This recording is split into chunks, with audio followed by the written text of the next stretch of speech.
We're at 1 o'clock. We're at 1 o'clock. I'm going to go ahead and call this meeting to order. So anyone who's joining us on the live stream, welcome to this meeting of the Indiana Justice Reinvestment Advisory Council. My name is Chris Goff, and I am an Associate Justice on the Indiana Supreme Court. I am here today as Chief Justice Loretta Rush's designee to chair JRAC. I want to start by thanking all JRAC members who are in attendance today. I know this is a busy time of year, and I appreciate everyone's attendance at this very important meeting. Later in the meeting, I will be asking for a report out from each of our constituent members for the important work that's being done in your respective agencies. The first item of business this afternoon is to review and approve the minutes from the last JRAC meeting, which was held on September 25th, 2020. All members were provided a copy of those minutes in advance of this afternoon's meeting. I'd ask first if there are any questions, concerns with respect to the minutes. There's nothing to discuss with respect to the minutes. I would entertain a motion to approve them as presented. This is Bernice, so moved. Ralph Watson, I'll second. Thank you, Bernice. We have a motion to approve from Bernice, and we have a second from Ralph. There's no further discussion. All those in favor of approving the minutes as presented, please indicate by saying aye. Aye. Aye. Any opposed? Very well. Motion granted, and the minutes will stand approved as presented. The next item for discussion this afternoon is a report from the JRAC Quick Response Group. And we have two general topics to discuss in this category.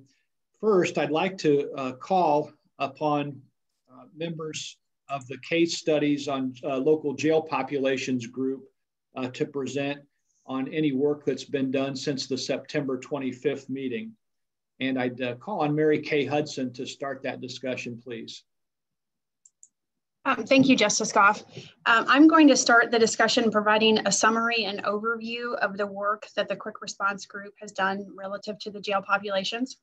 And then at the end of my report out, I'm happy to answer questions, as well as I'd like to invite other members of the Quick Response Group to provide their perspectives on their conversations with their local stakeholders. I'll say that we are not quite ready yet to provide a written report to JRAC, but we will do so at the November meeting. We'd like to share this information first, get your perspectives, and as we develop additional, as we gather additional information from you and or we have additional recommendations to consider after our discussion today, we will include that in the written report for the November meeting. So you may recall that the Quick Response Group was tasked with taking a look at local jail populations relative to what was a pretty significant decrease in many counties, especially over the summer, between the months of approximately mid-March through the end of July. And those were jail numbers that were reported to the Department of Correction by the local sheriffs. And so several of those jurisdictions had reported significant reductions in population, some of them upwards of 30 and even 40% during the height of the pandemic. So JRAC was curious about some of the practices that had been adopted locally by those jurisdictions who were experiencing significant reductions. So there was a discussion and JRAC directed the Quick Response Group to talk to some of those jurisdictions to learn a little bit more about those practices. So the Quick Response Group met and identified 11 counties for review by this group, which included both counties that had experienced significant reductions in jail populations, as well as counties that had experienced more modest reductions in jail populations during this period of time. And this was because there was some acknowledgement on the part of the group that many jurisdictions, while not having experienced such large reductions in populations, were really doing some things that were consistent with evidence-based decision-making, evidence-based pretrial practices, and large amounts of consistent collaboration among the stakeholders. And we wanted to recognize those efforts and be able to identify some things that may have been in place for some period of time and could have attributed to the what could be perceived as lack of reduction in jail population. So the counties that the group talked with included Cass, Grant, Hamilton, Huntington, Martin, Monroe, Montgomery, St. Joseph, Vanderburgh, Vigo, and Wayne. And so our approach was each of the members of the quick response group contacted their local counterparts and just asked a series of questions about local practices that occurred during the pandemic, surrounding collaboration, surrounding new policies that may have been developed or implemented that may have contributed to the reduction in jail population. So we developed a list. As you can imagine, there was many consistent practices across counties. Some of those practices had been in place prior to the pandemic. Some of them were newly implemented or were refined as a result of the pandemic. And they included using citations in lieu of arrest, implementing Criminal Rule 26, issuing summons instead of warrants, a suspended warrant service, moving individuals from work release or jail facilities to home detention, conducting virtual hearings, reducing bond amounts for appropriate offenders. In some cases, prosecutors delayed filing charges. There were increased times per week for detention hearings, meaning that people were brought more routinely in front of the judge for detention hearings. Parole agents used telephone contacts or other technology to continue contact with parolees. Parole hearings were held virtually. So some of those were directly related to reductions in the jail population, and others were just modifications of supervision strategies that community supervision agencies implemented. The counties identified a number of practices that they would anticipate to continue or had planned to continue post-pandemic. Many courts will continue to hold virtual hearings. Many courts are continuing to review their pretrial release practices, including looking at their bond schedules. Continuing to use home detention if appropriate instead of work release or jail stays. Many counties reported that communications between stakeholders had increased during this period of time, and they would anticipate that continuing. And parole agents and community corrections and probation will continue to minimize in-office reporting during this time for lower risk offenders. Overall, during this time, the stakeholders reported that they did have access to daily jail populations, which kept them kind of monitoring the progress and status of their jail populations and numbers. We did find that some of the practices that were adopted during the pandemic are not likely to continue, or we would anticipate changes as there are changes in the health conditions across the state. Those did include changes that were made during the pandemic related to policing. And generally speaking, we heard reports that because individuals were generally not out in the community as they normally are during that period of time, there was a reduction in the amount of arrests, fewer individuals to come in contact with local law enforcement. So many counties have experienced increases as of late in their jail population, which is in part attributable to changes in practices within the community, people being more visible out and about, and law enforcement drawing attention to themselves by law enforcement. We had some requests for assistance from the various stakeholders who were interviewed, including funding to support pretrial practices, funding for behavioral health services both in and out of the jail, assistance with implementing Criminal Rule 26 generally beyond funding. And we heard from several individuals, which we have talked about on JRAC before, as a centralized jail management system, something that can be accessible across the state, across jurisdictions, would be very helpful for them monitoring the jail populations. The overall theme, I think, that our stakeholders took from the local conversations was that the decrease in jail populations was due to multiple intentional and unintentional measures that were taken, meaning we had to make changes in policy and practice related to the pandemic. But some of those practices are not considered sustainable. For example, the lack of individuals in the community outside participating in activities is not likely to continue now that we're seeing people who are resuming normal operations, so to speak, in our communities. So we did conclude, as we have talked about with JRAC before, that there's not likely any one single practice that contributed or attributed to the changes in jail population. And so our group really wants to continue to focus on the recommendations that were set forth by the Jail Overcrowding Task Force and the JRAC pretrial and bail reform report that really focus on things like implementation of Criminal Rule 26 and evidence-based pretrial practices, collaboration, access to behavioral health care services, using citation in lieu of arrest when appropriate. We found that those recommendations are solid, they hold true, and they certainly are relevant. They continue to be relevant in this discussion around jail populations, even as we put it in the context of the pandemic. So I would now like to invite any of the other members of the quick response group to share any additional comments or observations that they had from their stakeholder conversations. This is Bernice. I'm happy to kind of highlight a few things. You covered everything really well. Mary Kay, thank you for doing that. With respect to defenders, so a couple of the counties that don't have a defender presence, it was really difficult to find someone to talk to get any sort of sense of the defense perspective there. For the defenders I was able to speak to, many kind of reported a hit or miss as to whether they were included in any coordinated effort around this, around an effort to reduce jail populations. And then a few expressed really needing some support in their county around Criminal Rule 26, the implementation of it, and just feeling like their courts needed more help with that. And then a few pointed out that, their jail populations are going up and some are actually higher than pre-COVID numbers. And they expressed that they're, at least in a couple of counties, like one county had just built a jail extension to their jail before COVID occurred. And so the person reported that they felt like the county had a sort of, there just wasn't the commitment to reduction because now they had the space to accommodate people. And those are just the few things I wanted to highlight. Thank you.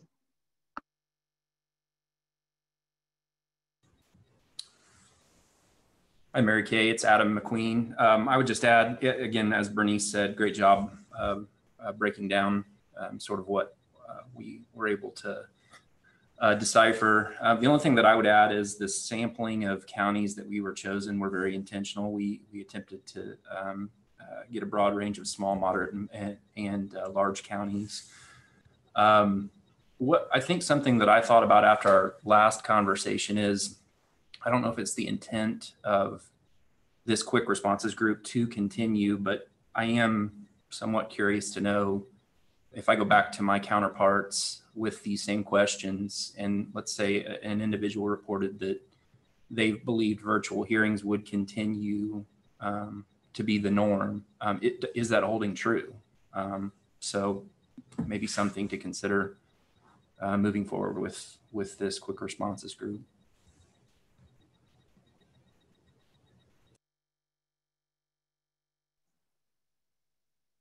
Ralph, I don't know if you or Chris had anything that you wanted to add.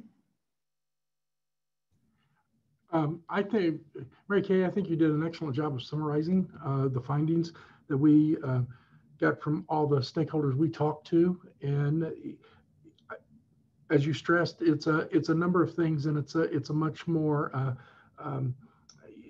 multifaceted challenge. Just jail population, controlling jail population overall is just a much more multifaceted challenge than I think many of us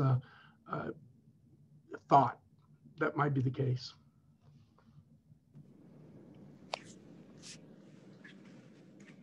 Mary Kay, this is Chris. I thought it was a really healthy review. And, even though the sample was 11 counties, I think it affirms what we kind of know is that we've got an asymmetrical system among our jurisdictions in Indiana. And, just given the 11 counties that were interviewed, it was a mix among counties who have a good track record of collaboration counties who, as a result of this historic event, were able to collaborate in a better way, and still some counties with challenges in collaborating. So, you know, from the JRAC perspective, I fully support kind of focusing on those aspects of EBDM from the Jail Overcrowding Task Force, from the previous JRAC report as kind of our guiding principles. So how do we effectively share that with our local partners with the continued message of collaboration is key? So appreciate everyone's participation in getting these responses.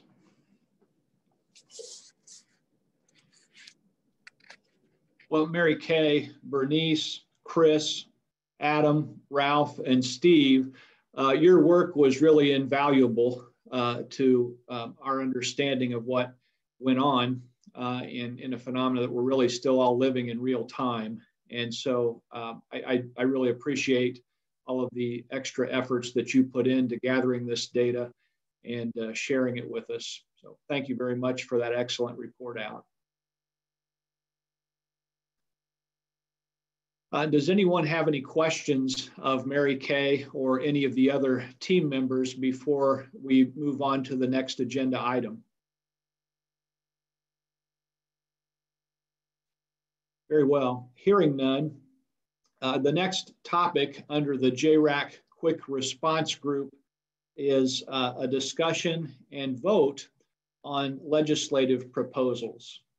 And first, I would call on Chris Naylor from the Indiana Prosecuting Attorneys Council for a report out on the driving while suspended proposal. Chris? Thank you, Justice. You know, we've covered the details of this, I think, in previous meetings, and I thank April for sending a copy out to members yesterday.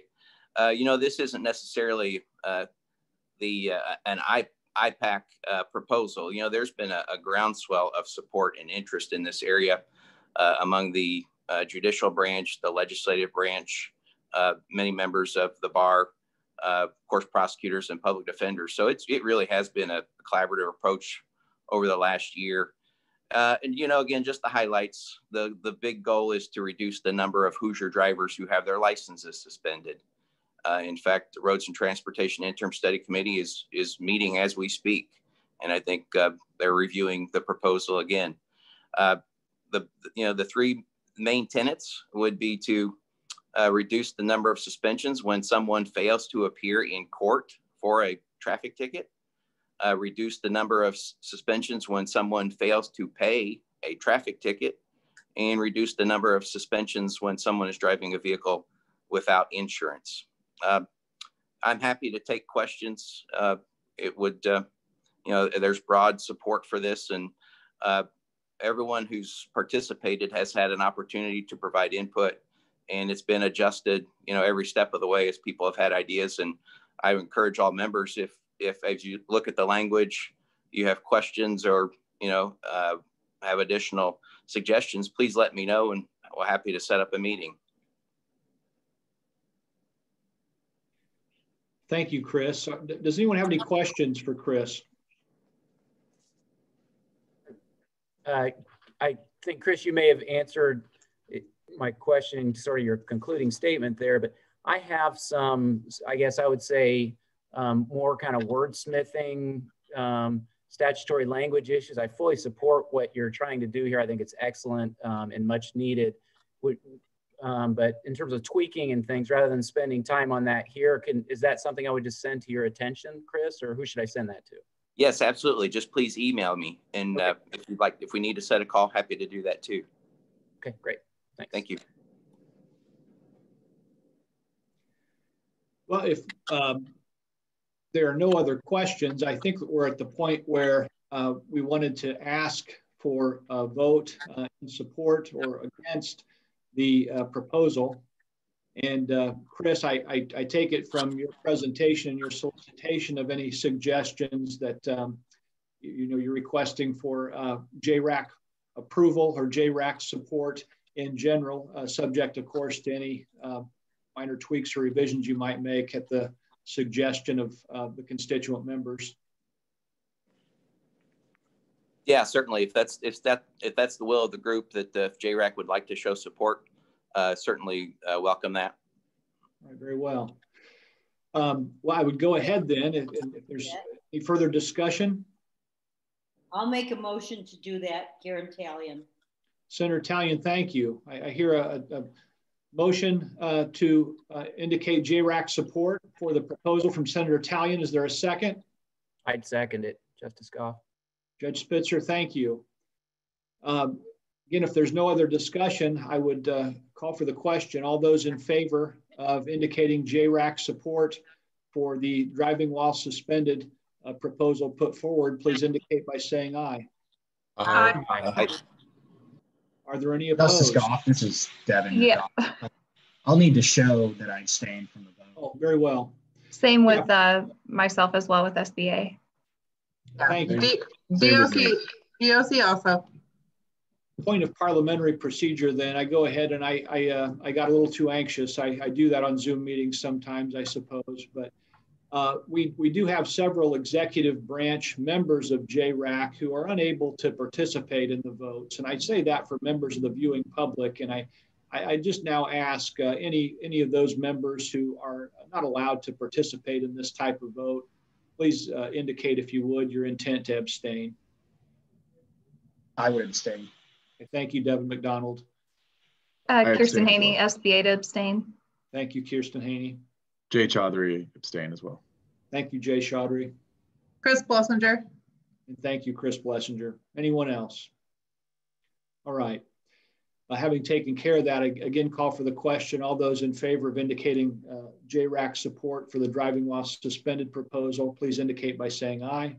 Aye. Aye. Any opposed? And accounting for the abstentions, then the record will show that the motion carried unanimously. So thank you, Chris, and to everyone who worked so very hard on those improvements to our driving while suspended statutes. Thank you. Next, then, on the agenda in terms of the quick response group is a proposal that's being put forward by Representative Fry. And I believe assisting Representative Fry in presentation is Mary Kay Hudson. Representative Fry, as I'm told, one of those legislators that's doing double duty today. So I would call on Representative Fry or Mary Kay Hudson for a proposal with respect to local JRAC.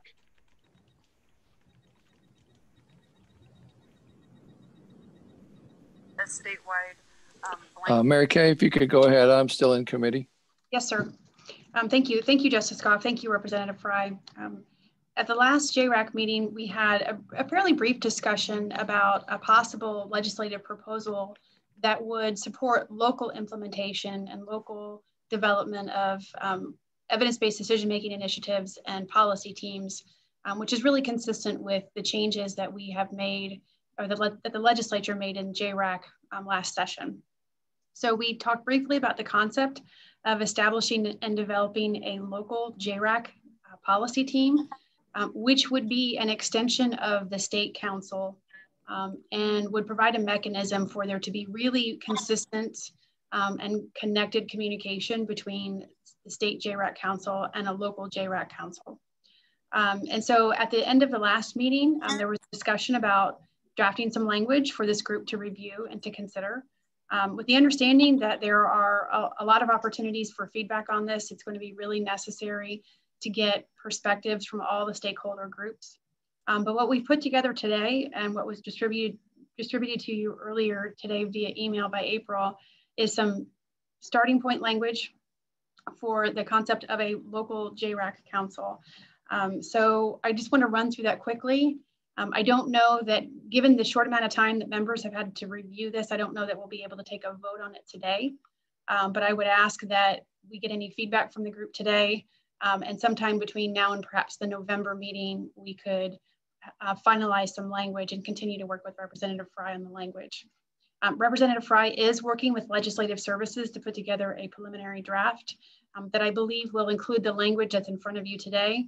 But Representative Fry is very willing to work with this group to make any adjustments necessary as time goes on and as we enter the legislative So just as we go through the document, I want to highlight a couple of the changes. The document that you received had some language in red. That is the new language that I'll review, and I'll be happy to take any questions as we go along. Under the definition section, this is amending 3338.9.5. And under the definition section, there's a new item stating that there is a local advisory council, which is the local Justice Reinvestment Advisory Council established by this chapter. So then if we go further down into the statutes, you see the regular JRAC language that we're operating under now.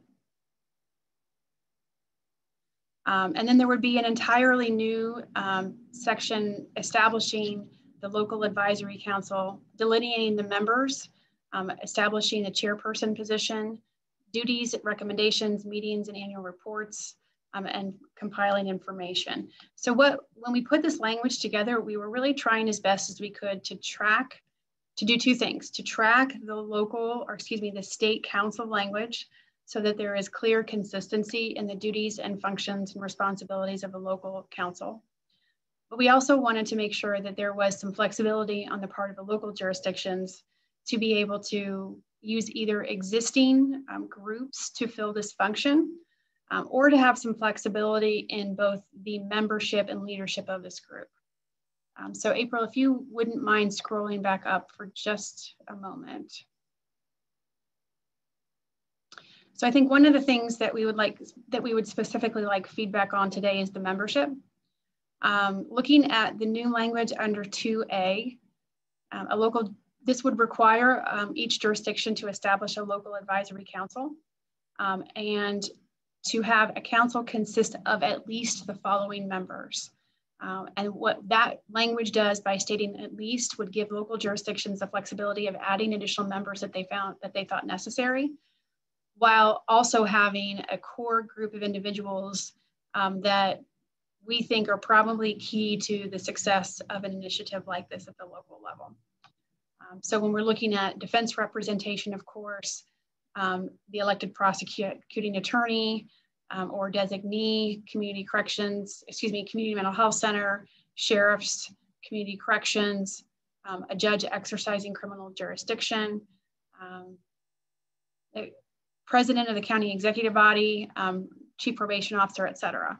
So those would be the individuals, I think those would be the individuals who would be required or their designee to serve on the council. And then the council could consist of any other members that the local jurisdiction deemed appropriate. The way that this is written would permit a group such as a community corrections advisory board to serve in this capacity. But I think one of the things that I'd like to have some discussion and some comment on is this council's view of the membership of a local JRAC and how closely that should track the membership of the state JRAC team or the state JRAC council, and in particular regarding leadership. If you think that the way that leadership is delineated in this draft, members of the council would elect one member as chair and another member as vice chair. That puts leadership in the hands of the local jurisdictions. And I just been looking for some feedback from this group as to whether or not that is the best approach for this. So Justice Goff, if we could just take this section and any comments from the members, I think that would be very helpful. I have a question, Senator Talion. Do you feel like you're going to get any pushback on this because it's now mandatory?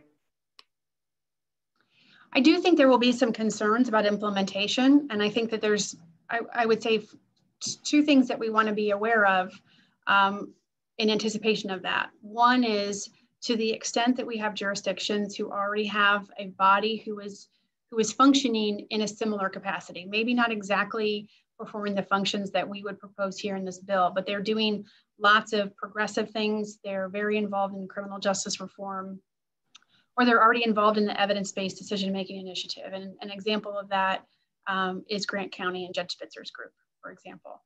So for that reason, I think making it as easy as possible for counties to use existing structures to fill this role is going to be key.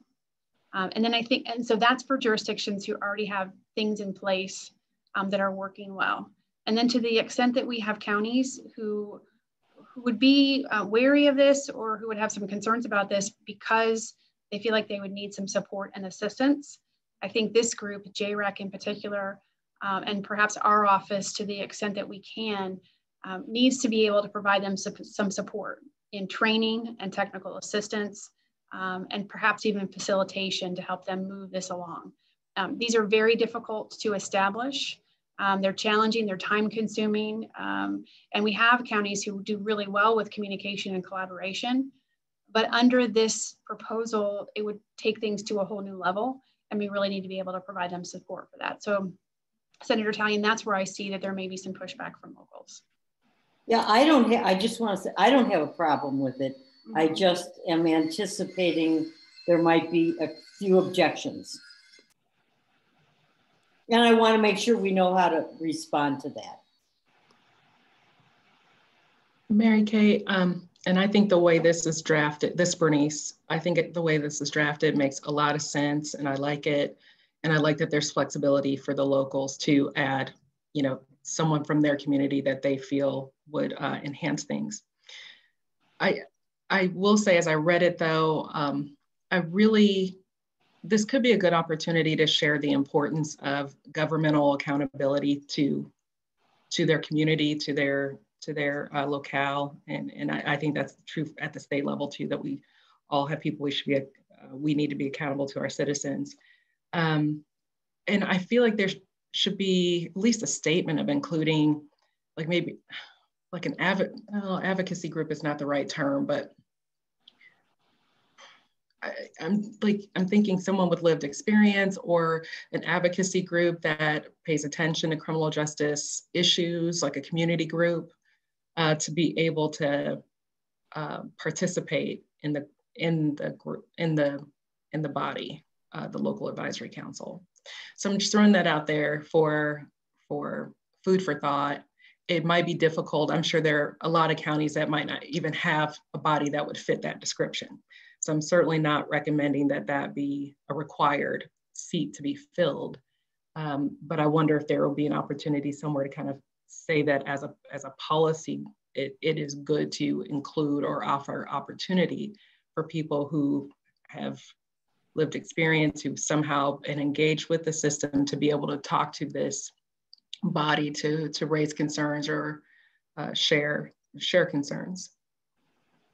So Bernice, I think that's a really good point. And I think that a community corrections advisory board, for example, does have an individual with that background on it. And for that reason, I think giving the county some flexibility in what group they use to fill this function is very helpful. Having language in here that permits the county to add additional members as they would like to, which could include someone that you're describing. And then the other thing I think from a policy perspective is that as we provide support to jurisdictions to implement, and as we look at the evidence-based decision-making framework, as we look at the framework for developing a local policy team, there is a recommendation and a suggestion to incorporate the groups that you are talking about, Bernice. And so I think from a practical standpoint, as we're looking at providing technical assistance and training, we can definitely incorporate those concepts into those activities.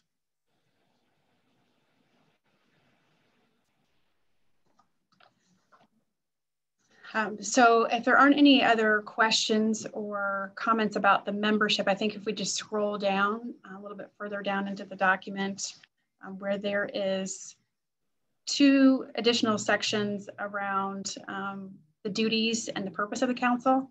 And this language tracks exactly what the state council language is. And so that is how we establish that we would have a local JRAC body operating the same purpose, function, duties, responsibilities as the state council. And that would really promote some consistency in the conversations that are happening. And to the extent that the state council is looking for information from the locals or the locals need support from the state, that really creates a very nice pathway for that to occur. With the understanding that it would take some time to develop Counties are in very different places with some of these activities. So we would imagine that it would be a work in progress, and we would need, as a state council, we would need to be committed to providing support to those counties who need assistance. And so I don't know if Representative Fry is able to comment or if he has anything to say, but if I'm happy to answer additional questions if there are any. Well, Mary Kay, I think you did a great job, and I look forward to personally carrying this legislation should the council decide that it's something that has merit. But also, I appreciate you saying that we would be more than willing, and we are, to amend it to make it even better. Senator Talion, one of the things that occurred to me is when we do get some resistance, and we will, I'm going to need your help and your colleagues. And so I think as we get a bill draft, hopefully get it back in a few days, we can get that circulated, and then we can begin to hear from members of JRAC and members of the General Assembly and start trying to troubleshoot or figure out what's the best route to go with this language. And then based on, again, whether the council decides to go forward with it, we'll see where we have and where we go. But at this point, I think Mary Kay, you did a great job, and I'm excited about trying to move this should that be the decision of the council. Thank you. Yeah, Representative Fry and Mary Kay, can I just offer a comment?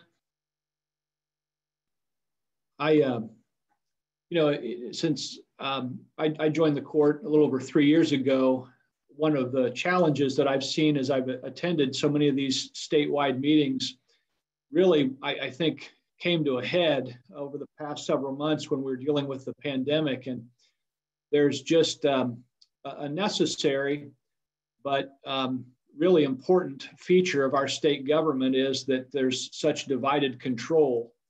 And when we face a challenge like a pandemic or some of the challenges that have been posed for local justice systems in terms of the current struggle and demand for racial equity, it's difficult to have shared knowledge in real time. And what I really like about this idea is the potential that it presents for communities to get on the same page quickly and to know and understand and utilize the best possible deliverables that this group can put together for them. And as we talk about and struggle with trying to obtain good data, this strikes me as a particularly good way to go about doing that. We'd have sort of the same people, the same table on a regular basis that might be able to have the same discussion and really figure out how best to get those people who need assistance, the assistance that they need. So I really appreciate Representative Fry's willingness to carry this and the excellent work that Mary Kay did in putting this together and working with all of these smaller groups. So my perspective is that this is something that could really help Indiana help people. I have one question for Mary Kay and for Representative Fry, and maybe this addresses in some way Senator Talion's concerns, but I'm wondering if we wouldn't consider maybe even some explicit language that says that, for example, the Community Corrections Advisory Board under 11.12.22 could constitute the council as long as it has the membership that's set forth in the statute, or something to make it clear in the statute that we don't have to duplicate those efforts. So I think that would be one thing. And then, I think another thing obviously is the requirement of the annual report might be a concern too. And so if JRAC provides a template for that or some guidance, or, maybe we can give some, some sort of reassurance that there would be some assistance in terms of preparing and formatting an annual report to make that an easier task. I think that might go a ways towards local individuals kind of feeling a little bit better about this isn't just another sort of onerous requirement. I support the effort in the statute. Mary Kay, this is Ralph Watson, and I've talked to several community corrections directors on our association's board of directors, and no one had any qualms about the concept at all. In fact, I'm in favor of the concept. I think one of the things that from a local level that I would anticipate concern from, especially with the advisory boards, is the number of meetings that a lot of these individuals will be going to more meetings, and also the annual report when there's really no clear-cut there's resource in there to help this group develop such a report or put this report together. Those are two things that jump out at me right away. But again, I completely support the concept.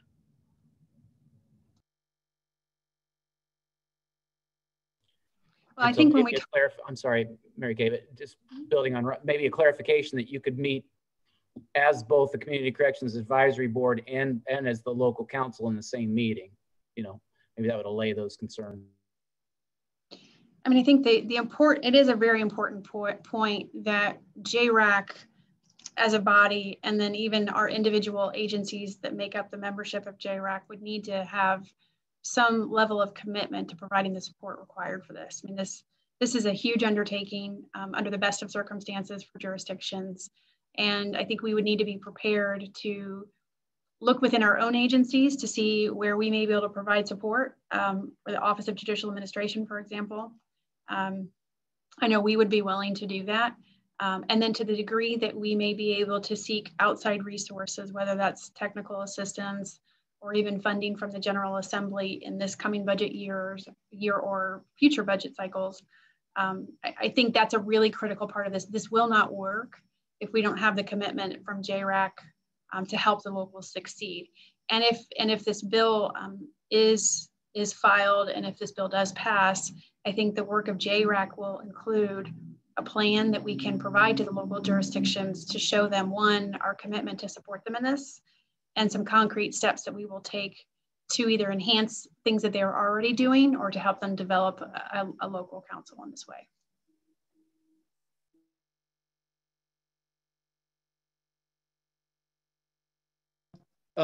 Thank you, Mary Kay. Representative Fry, I wonder, now that we've got the concept, I believe that the request was that the language that's been submitted, it's not the language from Legislative Services, but hopefully it will give all of the members an opportunity to take this back to your constituent members and hopefully come back at the November meeting in a position to express support or not for the concept. And certainly in the meantime, if there are any suggestions for changes, I believe that Mary Kay and Representative Fry would be willing and eager to have any suggestions for you, or to receive any suggestions from you, rather. Is that acceptable, Representative Fry and Mary Kay?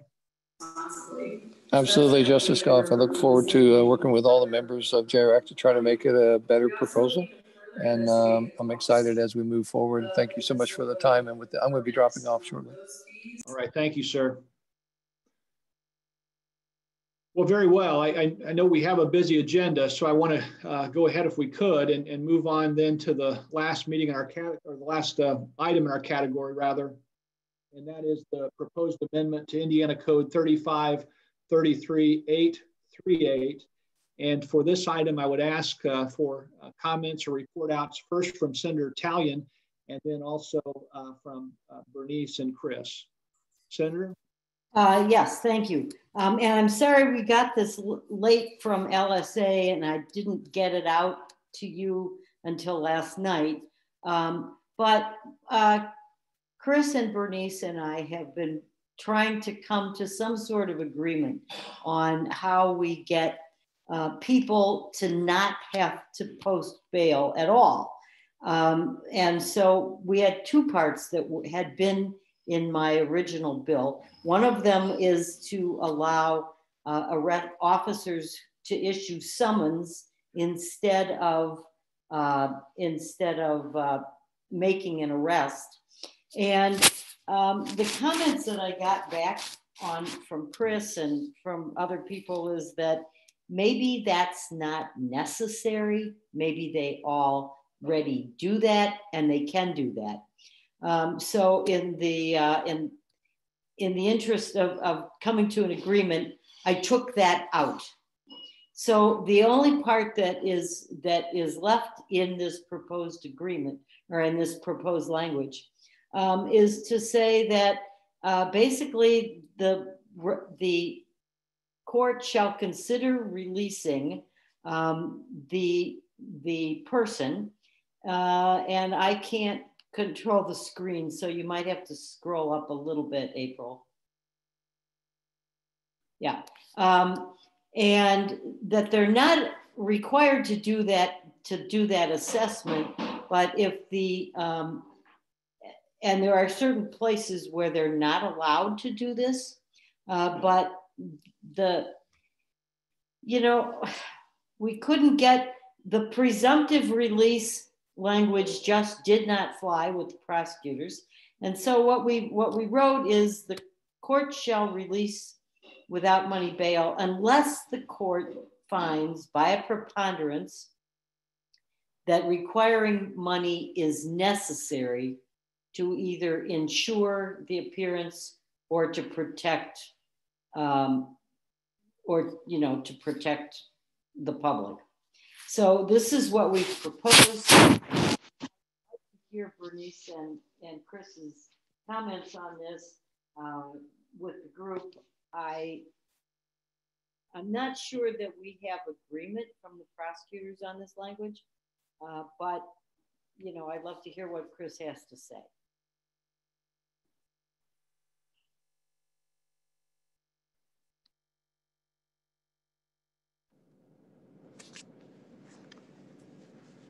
Justice Goff, may I? Yes, I'm sorry, Chris, please. Oh, thank you. And thank you, Senator Talion, for working on this. Yeah, it is. I appreciate Senator Talion's goal here. And I think as we've discussed a couple of times previously in JRAC, I think Senator Talion's goals are currently being met in large part under the implementation of Criminal Rule 26, or if they aren't, the possibility is there for counties as they mature their process with Criminal Rule 26. The existing concerns that I have with this latest draft is that it still is presumptive release language, in my view, because it does use the language, the court shall. And the Criminal Rule 26 language is the court should. The second concern I have about the latest draft is the reference to when the arrestee does not have a prior felony conviction. That is one of, I believe 7 factors under the pretrial assessment tool. So I would have some concerns just singling out one of the factors under the IRAS. So again, I appreciate the efforts on this, but I still have continued concerns.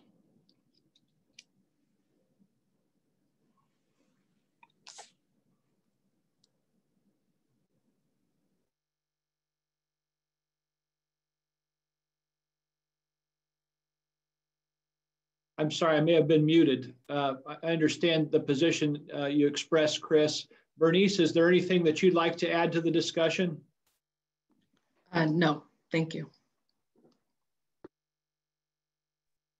Well, if I can just wrap up on this, I understand what Chris is saying about certain counties may transition into Criminal Rule 26, and I'm trying to give them a push, and I'm trying to make sure that we don't have counties who refuse to do this. It makes for inequity. It makes for county-based justice, and I am trying to make sure that all counties are actually doing and what is required, or what has already been suggested by Trial Rule 26, but is not really required. So I guess I would ask the group to consider a recommendation on this. You know, if you need some extra time to consider this, we could wait till November. But that's, you know, if anybody else has any comments, I'd love to hear them. Senator, go ahead, please. So the way I read the current, this is just something to throw out for the consideration of the body.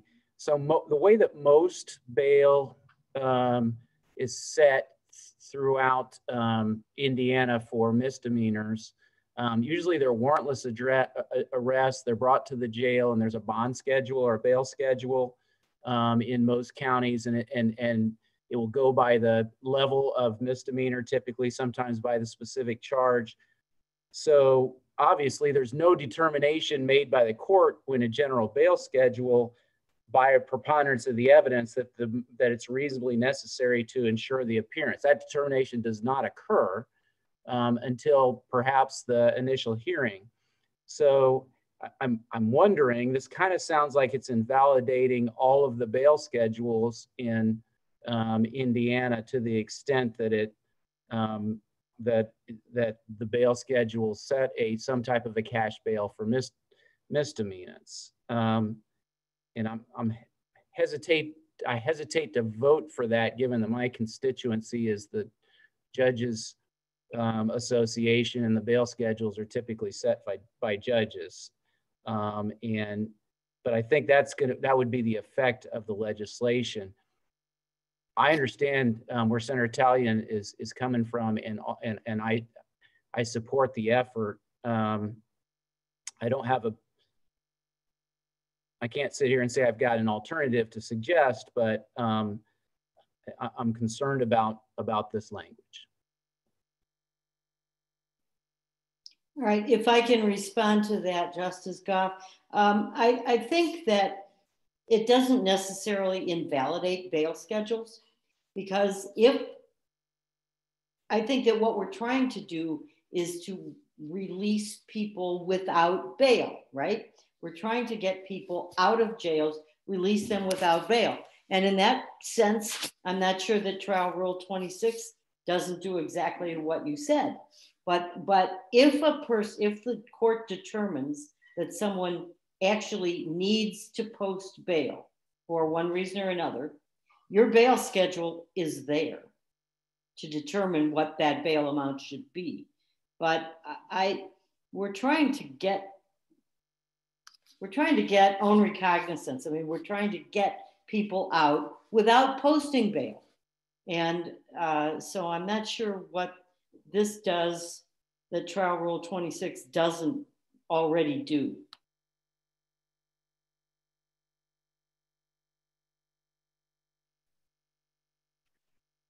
Are there any other questions or comments regarding the proposal before JRAC? Any further questions for Senator Talion or for Chris or Bernice? Justice Goff, I have one thought. I'm looking at where I think Judge Spitzer referenced, or someone referenced, the preponderance of the evidence section, that not occurring that early in the process. Is there any opportunity for pretrial services to have a role in that particular place? Meaning that if there were some policies that have been adopted locally, that this person would be presumptively released pursuant to those, or just a thought about, which would be consistent with what counties are doing on pretrial release. They're developing policies and procedures. There is a presumption in local policy that they themselves have developed that certain people are subject to certain release conditions unless additional information is gathered by pretrial services. Those policies are followed. And if there's additional information that's gathered by pretrial services that is of a concern, that's either previously established as a kind of a standing concern by the pretrial committee locally, or the pretrial services officer just has reason to believe that a release under those conditions is not consistent with public safety, there's a failure to appear risk, then that individual sees the judge. So just didn't know if maybe there was an opportunity to amend that so it would look like there is a local decision being made, there's local discretion being exercised, but not necessarily by the judge, but maybe pretrial services. I mean, I think my concern, Mary Kay, was the shall release without, unless the finding is made. And if we're trying to get rid of bail schedules for misdemeanors, then let's just say it. But if we're trying to accomplish something else, then I think that the language that's suggested here, unfortunately, is going to do that, because there is a requirement of release. And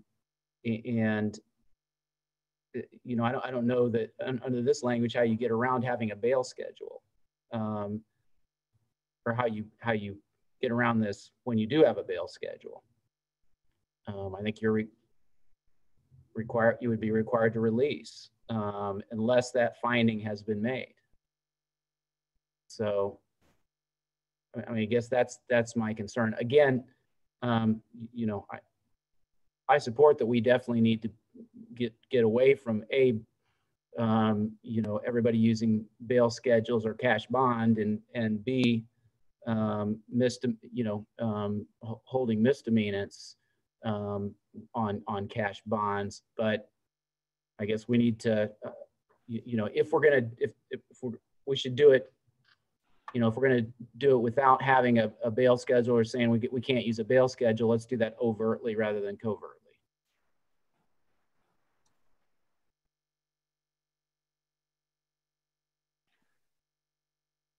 Well, Senator Talion, hearing the concerns from IPAC and from IJA, I thought I heard you during the beginning of the presentation indicating a willingness to perhaps table this until November.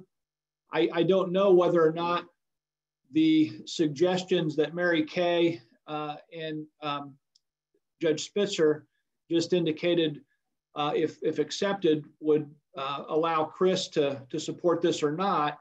But it strikes me that there might be some benefit to allowing Judge Spitzer to take this back to the IJA to see whether or not some tweaking might allow him to be in a better position to indicate his support. Well, I think that's perfect. I think I was going to just suggest the very same thing. And I would like to talk to Judge Spitzer about, you know, some wording tweaks, because I'm perfectly willing to do that if it means we can get an agreement. So why don't we table this? And if I could I'll send this out to Judge Spitzer, and I'm away in Montana right now at my daughter's. So I will call you next week as soon as I'm back, and we'll see if we can't get this, you know, finished. Sounds great, Senator. I'm wondering if maybe the pretrial committee might not want to weigh in on this too. So I guess that would be another thought too. Either way, I can help with that as well, Senator. Okay. All right. I will get with you next week. Thank you. Senator, thank you. Chris, Bernice, thank you very much for your hard work on this. It's difficult to do things collaboratively, but I certainly respect everyone's position and appreciate your willingness to work together to try and reach some consensus on this. I believe then that with that item tabled, we're ready to move on to the next part of our agenda, which is to ask for sort of an update on budget forecasts and local impact. In prior meetings, we'd heard both from Kirsten Haney and from Senator Talion. So I would ask, to the extent you're able, would you be able to provide an update as to the budget situation? Well, I'll start. Thank you, I Senator. have nothing new. Nothing new to report. There has been no interim revenue forecast. The revenue forecast is scheduled for December, so I have nothing. Okay, well, Senator, as always, thank you very much for your information, your participation. Kirsten, are you going to? Yeah, so the only thing I would add to that is December 16th is the date set for the revenue forecast. It'll be occurring in the morning. That is tentative to change, but that's the date that I've been told so far. So that's what I'm going with. The other piece of this is I would encourage anyone that has questions about CRF funding. The state budget agency website has a section on their website for those items. It's linked with transparency portal through the auditor's data system. So I would encourage anyone that wants to look at that, kind of see where status is and funding updates. That's a really great resource. But as Senator Talion said, we don't have an update on revenue at this time until that December date. So that's when we should find out everything. Well, thanks to both of you. I'm now going to move on then. Well, first I'd ask, with that report out, I assume there's no questions from any members of the committee. I then move on to the individual member report outs. And I was told before the meeting that there are a couple of members who are going to need to get off the call early. So generally I would call the members in the order in which their agency appears in the statute. But in the interest of time, I'm going to first ask for a report out from Devin McDonald on behalf of the Indiana Criminal Justice Institute. Thank you, Justice Goff. I appreciate it. Yes, I'll have a brief report and then I'll have to drop off the call. So certainly if there's any questions, feel free to email or have April email me any questions that you may have. So I just wanted to give a brief update. I know Steve Luce usually provides this on where we are with the victim notification project and the data transformation projects. So those are currently being scored. I anticipate both those contracts being awarded here within the next couple weeks probably. So then we'll start work on that project and hopefully towards middle to the end of next year, we will not only have a new statewide notification system up and running, but we'll also have the data transformation piece up and running as well. So a lot of the criminal justice data that we're currently lacking in the state will begin to come through that process. We'll be able to mine and harvest that data and include it in your reports. So very close on that and very excited on getting that done. Two other things. One, by statute, the Criminal Justice Institute is required to provide a report out on the status of direct file and waived juveniles to adult court. So that report is being published as we speak. It should be up by statute, it's got to be up by October 30th or 31st.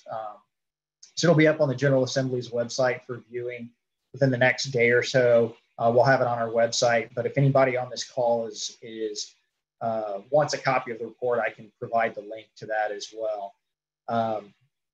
Continuing to work on our annual report for criminal code reform with Jenny and a couple of folks from the courts as well. Some more to come on that.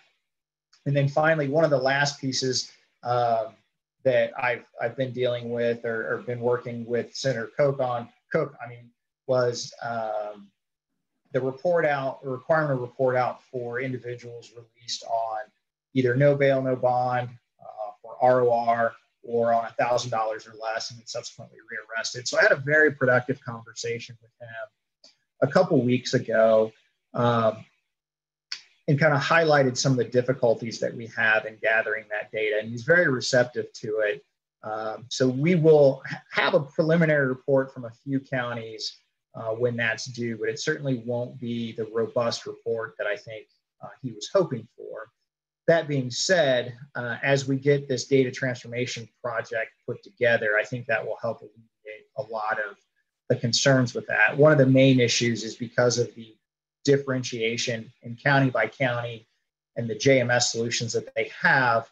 While you may have multiple counties on the same JMS system, they have different iterations of that same system so that they track or don't track the data in very different formats, and it's making it difficult for the counties to produce that information. But as we work through that, I'll certainly have more to report out. We will have some preliminary data from a few counties that we'll make available once we get all that information put together. And certainly we'll send it out to this group as well for them to review. That's about all I have for right now. Devin, thank you as always for your participation. Look forward to seeing you then again next month. Thank you. The other member who I'm told had to drop off early, I hope she's still with us. I'd call for a report out on behalf of the House Court and Criminal Code Committee, first from the committee chair, Representative McNamara.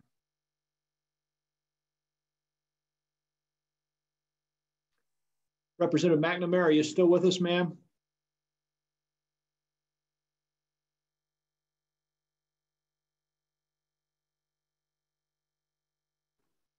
Justice Goff, I show that she's still on the webinar. However, I think that she's actually stepped away from her desk as she had another commitment and plans to come back on.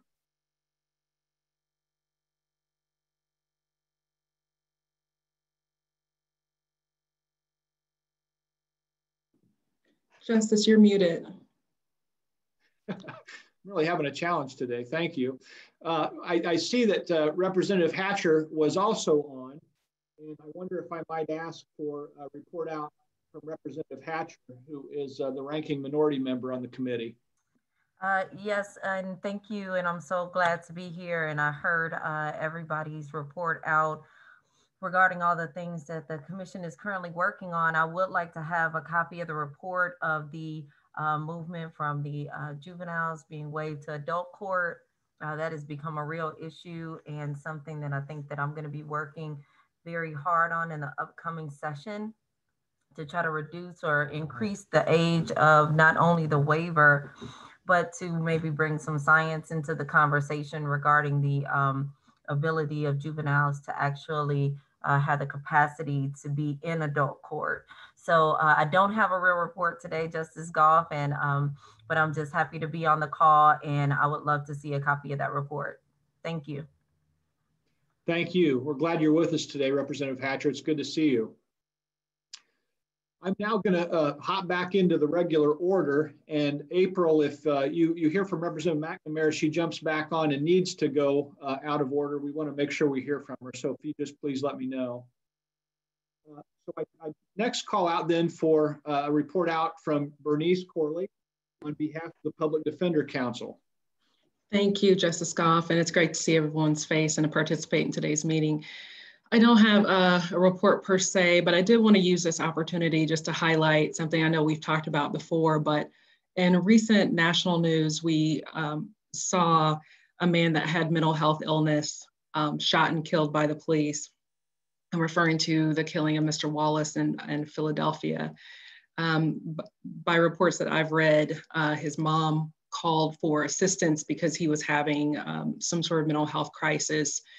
And instead of getting the help that they needed, law enforcement responded and Mr. Wallace was shot and killed. As far as I can remember, nationally, this is the second story. There was a very similar story in Rochester, New York. I cannot remember the gentleman's name, but a family member called for mental health assistance, and the police responded and killed the man. I raise this just because I know that we've talked about disparities in the criminal justice system and to address those things, and we've also talked about mental health illness and how to handle people in the criminal justice system. What we haven't talked about or maybe tangentially in there is making sure that our communities have resources that they need and that law enforcement isn't put in a position of having to address issues that really are not squarely within a public safety box. And so I just think this is something that we really need to take the opportunity in Indiana to be aware of and try to make sure that our communities are prepared so that we don't have tragedies like this coming out of Indiana. So I just wanted to take the time to say that. Thank you, Bernice. I'm so glad you did. I really appreciate your thoughts, your comments on that. It's very, very true. I next call for a report out from Chris Naylor on behalf of the Indiana Prosecuting Attorneys Council. Thank you, Justice Goff. And not much of a report since our last meeting, but to follow up on Bernice's comments, and I expect Mary Kay Hudson or someone from the courts to talk about this, but it's a very exciting grant-funded opportunity for Indiana to explore mental health courts. And so we're thankful to be a part of that process with some interviews, and some of our prosecutors are going to participate in those interviews to determine, to Bernice's point, how can we make sure that we have adequate resources, and to make sure folks in our communities in the justice system understand and know about these resources. So we are excited about that development, seeing the success of drug courts. Now with this, another problem-solving court of mental health courts, how can we implement that the right way to be effective? And so I agree, it's a very important issue. Thank you, Chris. Yeah, I know that Mary Kay will probably give a brief report out on that, but I expect that she and some folks from the National Center for State Courts will be in touch with both of your agencies in the coming weeks on that very topic. I next call for a report out from Jay Chaudhry on behalf of the Division of Mental Health and Addiction. Jay? Hey, everybody. I will just sort of echo what Chris and Bernice said, and would look forward to hearing more about that. I think we definitely need more mental health courts around the state, and whatever we can do at DMHA as it relates probably more to like linkages with mental health providers. You know, we would be happy to do all we can there. Just a couple things on our part. So the Recovery Works report is out. It's very numbers and graphs and figure intensive, and as Doug can probably attest to.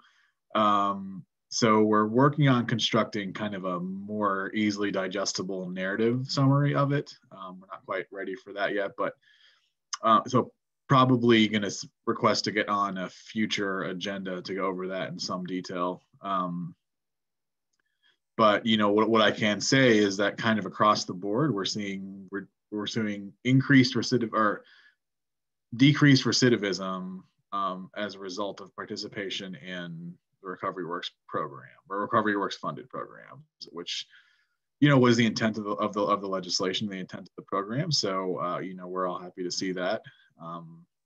You know, I think where we are with Recovery Works, and we've talked about this before a little bit, is, you know, what does Recovery Works, you know, 2.0 or 3.0 look like as we've worked to fill some of the gaps that Recovery Works was intended to fill, whether through Medicaid or other sources. So I guess stay tuned for kind of a future JRAC conversation about both what the report showed and then maybe a higher level discussion about what we want Recovery Works to look like in the years to come. So that's one thing. The only other thing I'll say, I'll go ahead and, I know Sheriff Luce is not available today because they're going down to Nashville. A few of us were supposed to go as well, but ended up not being able to. Is we have been working with the Sheriff's Association. We mentioned this last time, but to address the incompetent to stand trial backlog in county jails. And so we're happy to report that we, you know, and we've talked a little bit about the longer term solutions, which are the jail and community-based restoration programs. I did a CLE for the prosecutors and public defenders, as well as the judges on those particular programs, which I think were pretty well received. We had some great questions on that. But we're also happy to announce that we have a kind of short-term program to put out the fire in the works right now, where we're going to be able to take some of these county jail inmates that are seriously mentally ill and awaiting a bed in a state hospital and move them to other inpatient psychiatric settings. So we're just now working out the logistics. It is painfully complicated. And so, you know, we're working through that, and navigating that is going to take some more work, but we're on our way there. And so we just thank the Sheriff's Association and the Governor's Office and everybody for their support as we work towards solving this kind of problem that's, again, really small in numbers, but has sort of an outsized painful impact on the system. So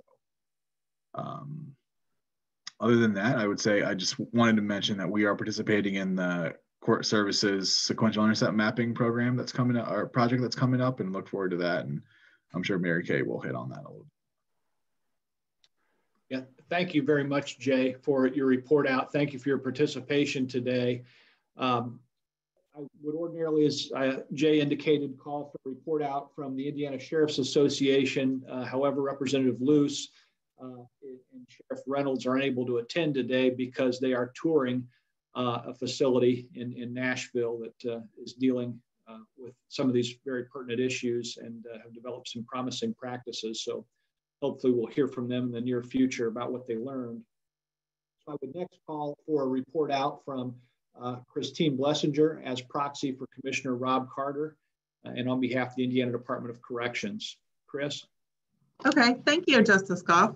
So I have somewhat of a request, so I'm going to just let you guys know what we're asking. So as you know, we grant approximately $70 million in community correction grants throughout the state.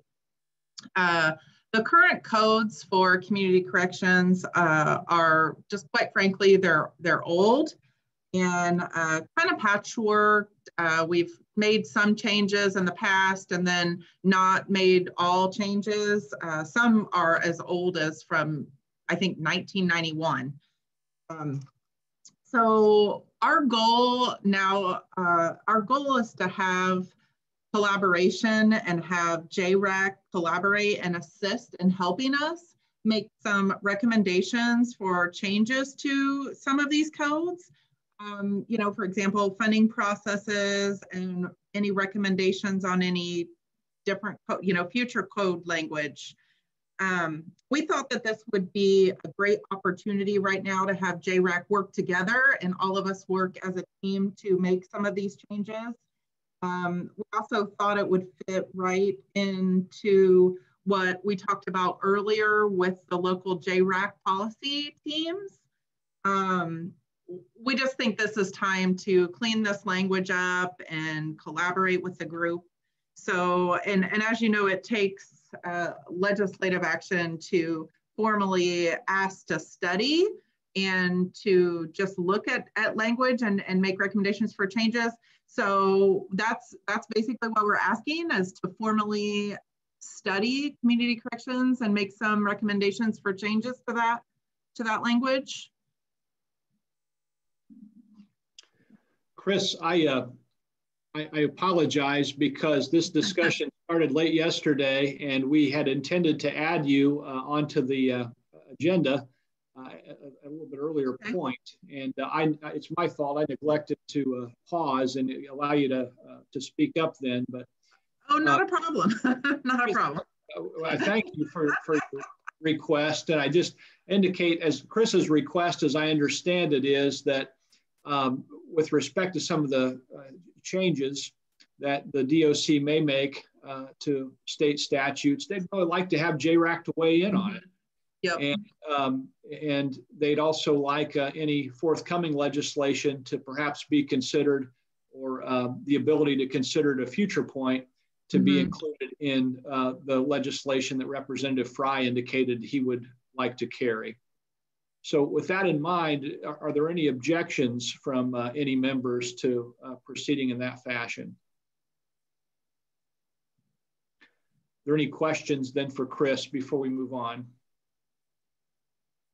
Justice Goff, I just have a point of clarification. I think I had an opportunity to speak with Chris and John Ferguson and Margot yesterday, as well as Angie Hensley and Michelle Goodman from our staff. And we really appreciate the opportunity to weigh into with some of these discussions. Chris, is it my understanding that your recommendation would be to put in a bill this session a directive for JRAC to look at the community correction statutes and review and make recommendations for the 2022 legislative session? Is that correct? Yes. I should have included the 2022. Yes. Sorry about that. Thank you for clarifying. And I had, for the other members' benefit, I had a brief conversation with Representative Fry about this, and he is more than happy to incorporate that into any bill that he may be drafting on the local policy teams or the local JRAC teams if this group supports it. Do we need a motion? Justice Goff, may I make a comment? Sure. This is Ralph Watson. Yeah. Deputy Commissioner Blessinger, I would hope that our Community Corrections Association would be involved in those discussions, because we were instrumental in a lot of that legislation being passed regarding advisory board membership and things such as that. So I would hope that we would be included in those discussions. Oh, absolutely, Ralph. Absolutely. Yep. Well, so the question was, do we need a motion? And the answer, I think, is I suppose it wouldn't hurt. Hearing no objections, are there any, is there a motion to allow then for the proposal that Chris had made, an examination of the Indiana Code relating to the Indiana Department of Corrections be reviewed, and be reviewed by JRAC, and provision of that suggestion then would be carried in legislation concerning local JRAC as previously discussed by Representative Fry and Mary Kay. So moved. I'll second that. This is Doug. Thank you, Doug. Any further discussion? Then call for the question. All those in favor, please indicate by saying aye. Aye. Aye. Aye. Any opposed? All right, very well. Motion carried, and thank you very much, Chris. All right. Thank you. Thank you. Next call then for a report out from Mary Kay Hudson on behalf of the Indiana Office of Services. Thank you, Justice Goff. A couple have mentioned previous work that I've reported to the council surrounding the Office of Judicial Administration's initiative with the National Center for State Courts and improving access to behavioral health care for persons in the justice system diagnosed with mental illness.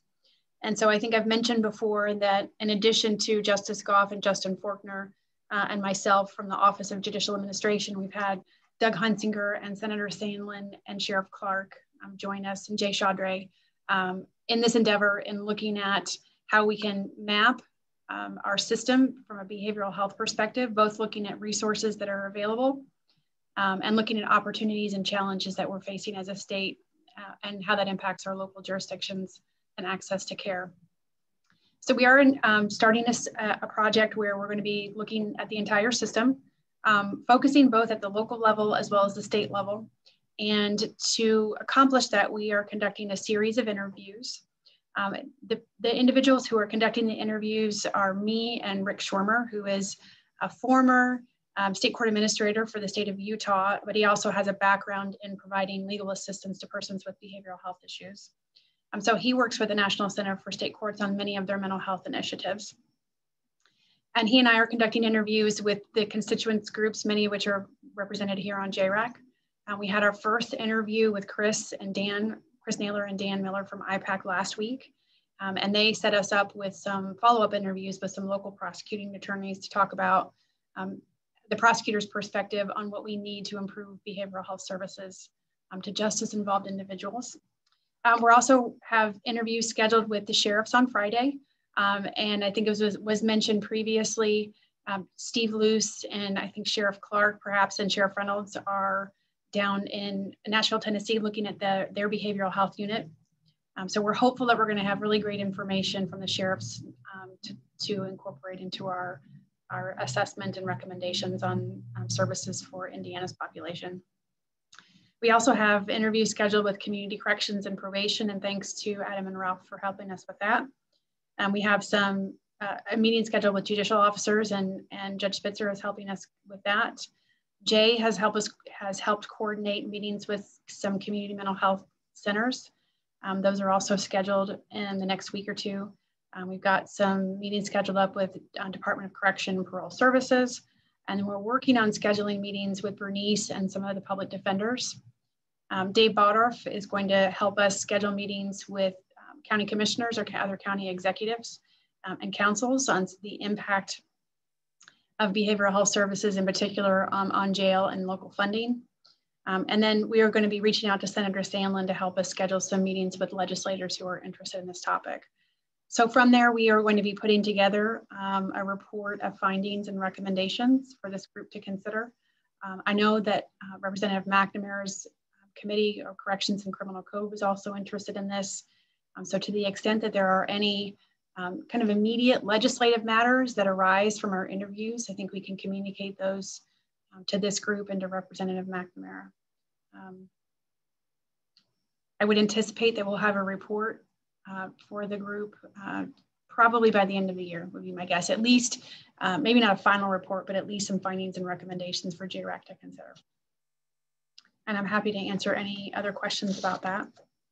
As far as the Office of Judicial Administration is concerned, we're just continuing to work with courts and community supervision agencies in their pandemic operations. We have a lot of innovative things happening with remote hearings and community supervision strategies, but we know it's really tough. And I think some of our courts are moving from trying to resume operations to facing issues surrounding the increase in positive tests in their community and how to handle that even within their own system. So it's challenging for us just as it is for everyone else. And we really appreciate all the opportunities that we have to partner with you all and communicate with you all. It's very helpful during this time. Justice Goff, and that concludes my report. Thank you for that report, Mary Kay. I would next call on Ralph Watson for a report out on behalf of the Association of Community Corrections Act Counties. Ralph? Thank you, Justice Goff.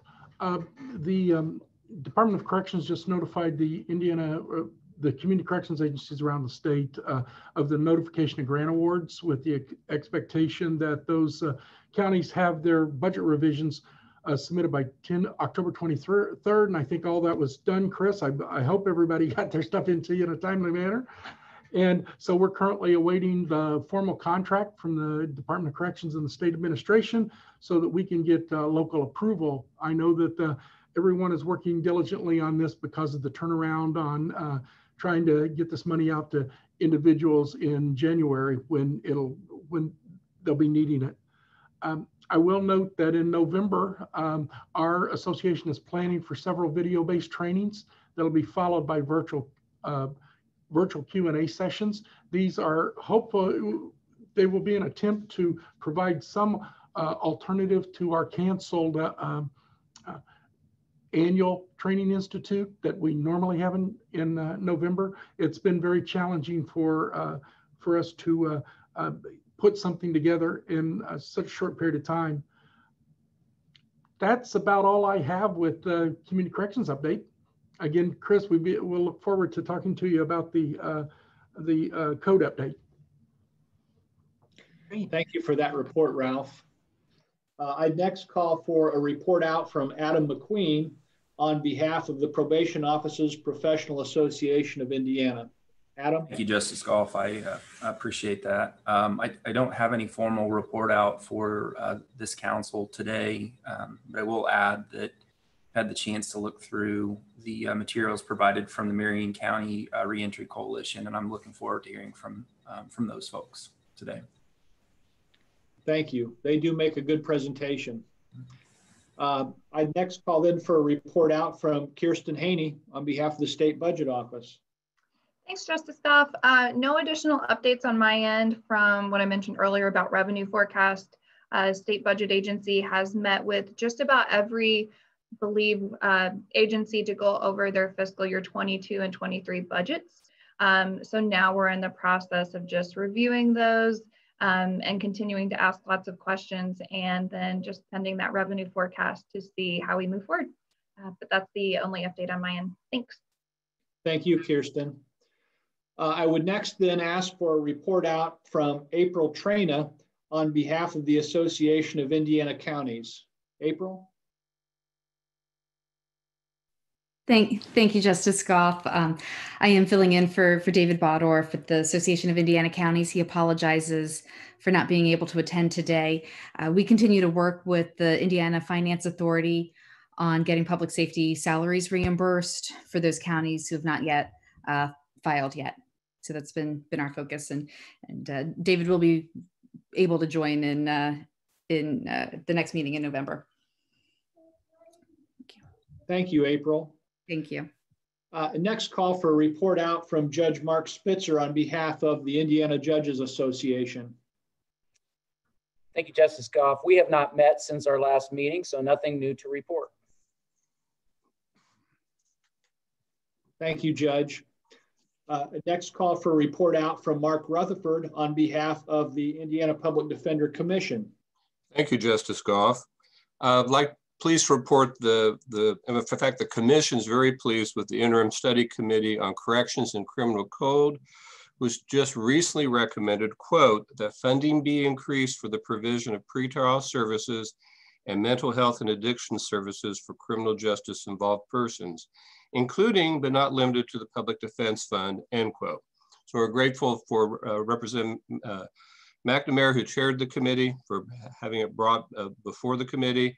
And Bernice Corley, thanks for making the motion. And Chris Naylor, thanks for your supporting it. Appreciate greatly what you all did, and we're pleased about that recommendation. We've also been contacted by State Senator John Ford. He is authoring legislation to permit the commission to reimburse for misdemeanors. And we're grateful for this organization for endorsing the concept. Very grateful for that. And then last week, the commission completed its annual training, all virtually, and all materials and recordings on sessions are online for any of you who are interested in taking a look at it. So that's my report, and it's been a very good month for us. Thank you for sharing that, Mark. We appreciate hearing from you today. I'd next call then for a report out on behalf of the Senate Corrections and Criminal Law Committee. It's my understanding that Senator Young was unable to attend today, but we do have Senator Talion as the ranking minority member of the committee. Senator, is there anything else that you'd like to add, ma'am?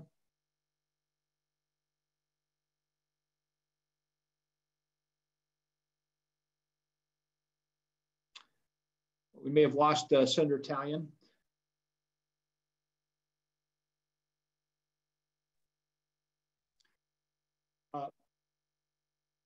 Next call for a report on behalf of the Senator Corrections and Criminal Law Committee. It's my understanding that Senator Young is not on the call, but we do have Senator Talion as the ranking minority member of the committee. Senator, is there anything else that you'd like to report on today, ma'am?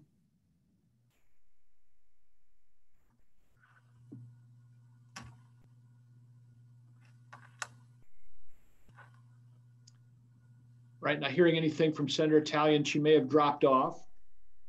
Do we have Representative McNamara back on the call? Oh, I do. There's Representative McNamara. Could you please give us a report out on behalf of your committee, Representative McNamara? Sure. Mark took care of me. We haven't met since the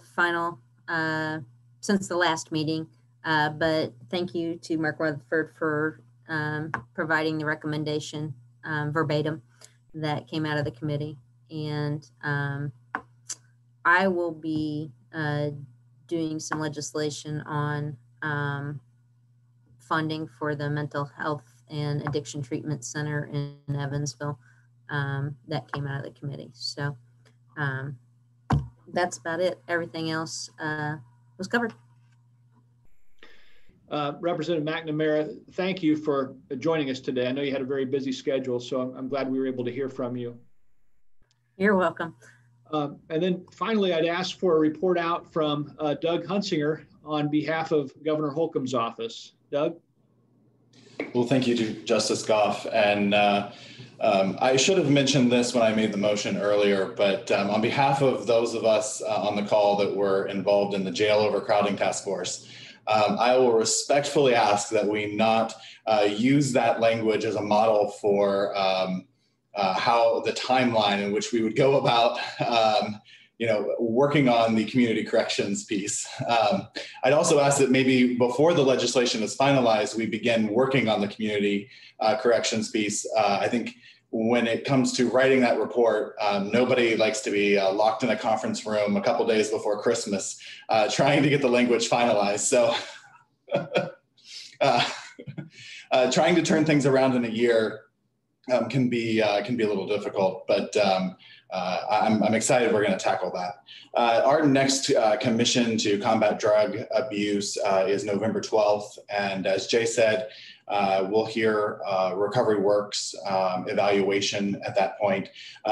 Dr. Brad Ray won't be able to join us, and so he will be providing a video on the evaluation that we will have posted to our website for those who want to see it. He'll also be reporting out on the toxicology reporting study that he does for the Department of Health as well. And just to say, to echo Jay's comments, we're really excited about the work that he's been doing with the Sheriff's Association and the announcement that they'll be making here in the next couple of weeks. So thank you. Well, thank you, Doug. We appreciate that. Appreciate hearing from you. We are now at the point in the meeting where we've heard a report out from all of our member agencies, and we have invited today members of the Marion County Reentry Coalition to make a presentation on behalf of the work that they are doing in Marion County.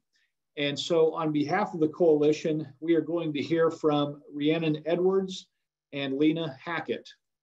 So can I ask now for the presentation to begin? Absolutely. Thank you for inviting us. Can you see my screen? Yes, ma'am.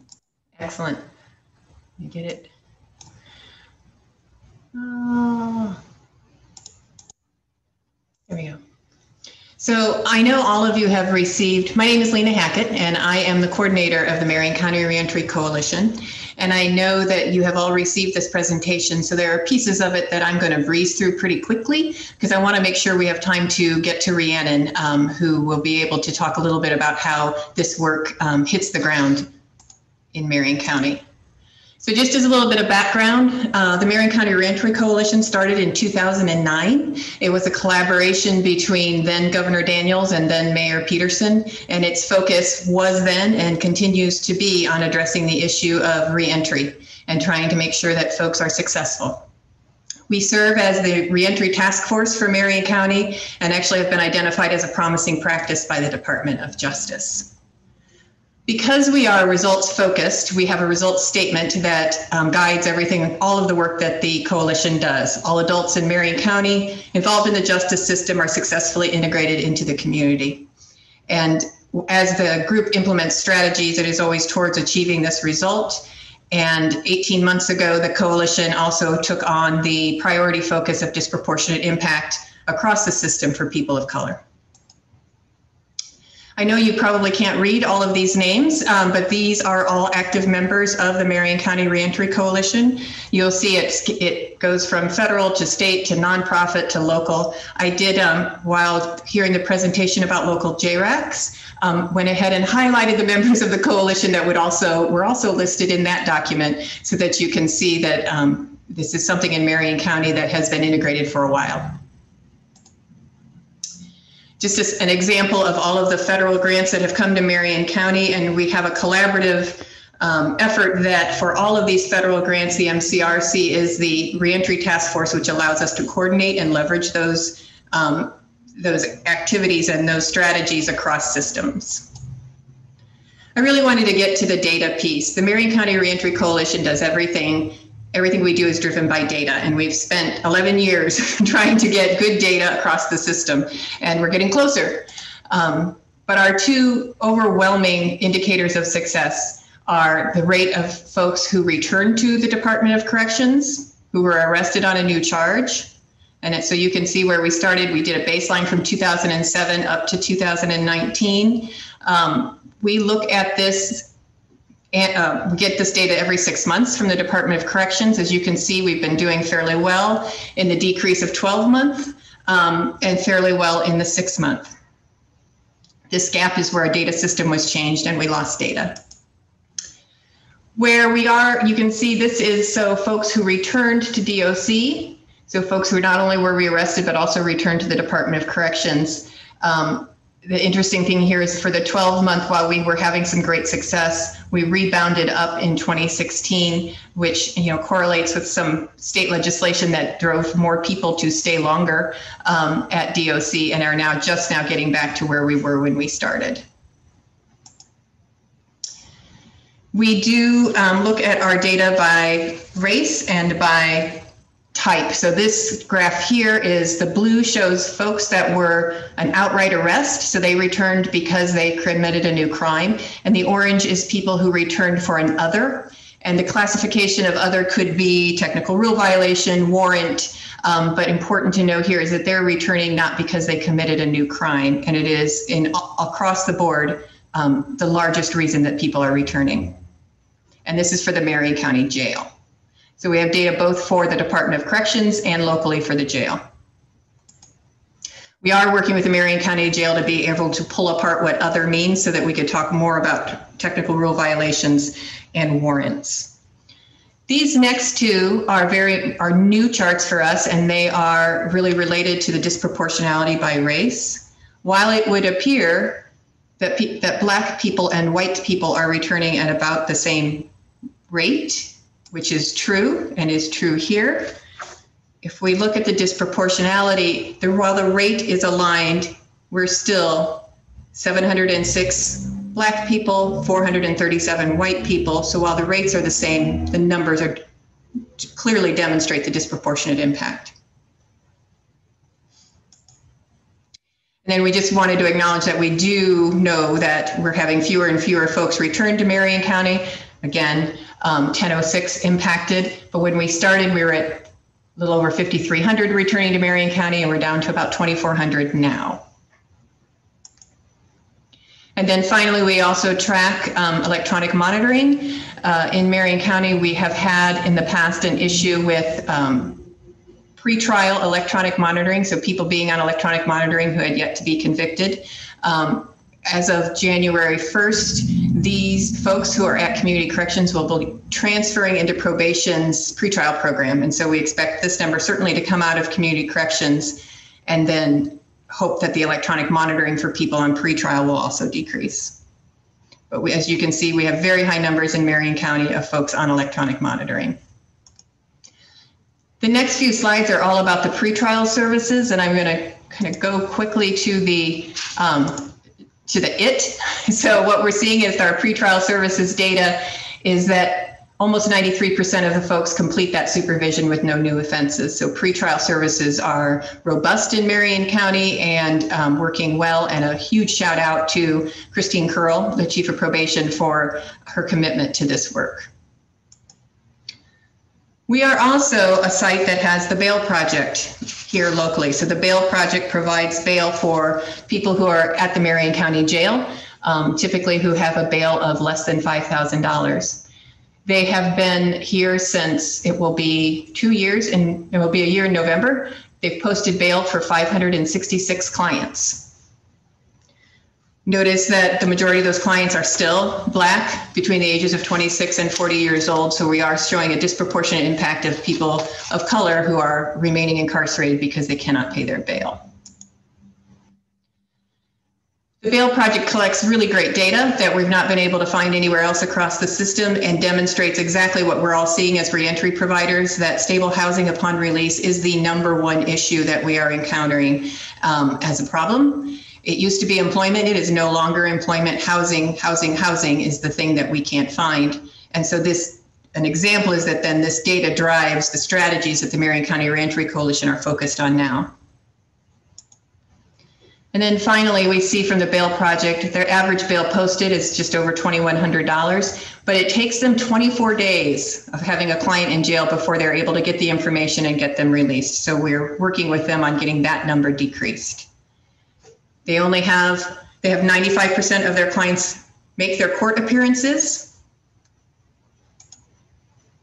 And of those whose cases were disposed, 87% spent no additional time, which means when they did show up in court, 87% of the time they were released on time served. We also are looking at the issue of mental health and have been deep in on the mental health issue, and I've heard your conversations today are all focused on that. We had a justice and mental health grant that allowed us to look at jail data merged with behavioral health data in the Marion County Jail and controlling for race, age, gender, and severity of offense. If you were referred to the mental health team at the Marion County Jail, you are almost 1.5 times more likely to be rearrested within 6 months.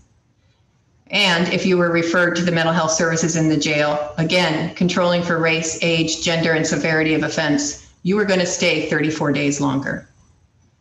The average length of stay at the Marion County Jail is under 10 days, so staying 34 days longer is quite significant for this population.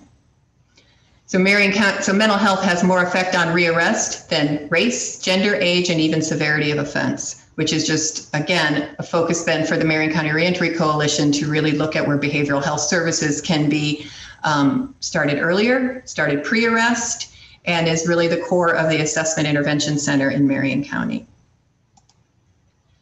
Just to give an example, these are the work groups that exist in the Marion County Reentry Coalition, and these are their primary strategy areas. Important to know about the Reentry Coalition is they are not staffed. So while we serve as their backbone organization, everything they do has to be done by the members in the work groups. So when you saw that long list of folks who are members, those are active members. They meet all of the work groups meet every month for an hour and a half. They meet as a coalition quarterly, and currently during COVID, we've been meeting every week on Tuesdays to be able to address issues across the system that are a result of COVID. And on those calls, we typically have 35 to 40 people every Tuesday. The work that's done through the MCRC is really a very different way of doing work. And while it is a huge time commitment, we do find that folks are getting results. And so we have their commitment to the work.